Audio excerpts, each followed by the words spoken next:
કઈ વાંક નથી. તો સંતોએ એને જઈને બળ સિંચ્યું, પ્રેરણા આપી કે તારો કઈ વાંક નથી.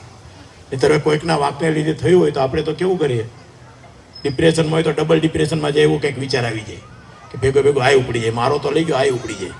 પણ આ જે હરિભક્ત છે એના અંતરની અંદર કે આ વ્યક્તિ તો ભગવાનની ઈચ્છાથી થઈ છે, ભૂલ કંઈ એણે નથી કરી, જાણી જોઈને કંઈ કરી નથી, તો એને પણ આમાંથી ડિપ્રેશનમાંથી પાછો લાવીએ એના માટે સંતોની પધરામણી કરાવી, વાતચીત કરાવી અને એને સાંત્વન આપ્યું. તો કઈ હદ સુધીની સમજણ એ રાખીને બધા હરિભક્તો ત્યાં આગળ સેવા કરી રહ્યા છે એ જોઈને આપણને પણ આનંદ થાય.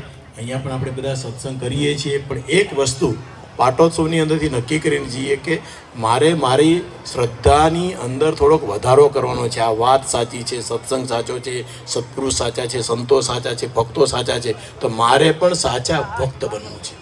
નિયમિતપણે મારે સત્સંગ કરવો છે. બીજું કંઈ તમારી પાસેથી અપેક્ષા નથી કે આ મંદિર બાંધ્યું છે તો શરૂઆતની અંદર મંદિરમાં બધાનો ઉત્સાહ ઉમંગ હતો.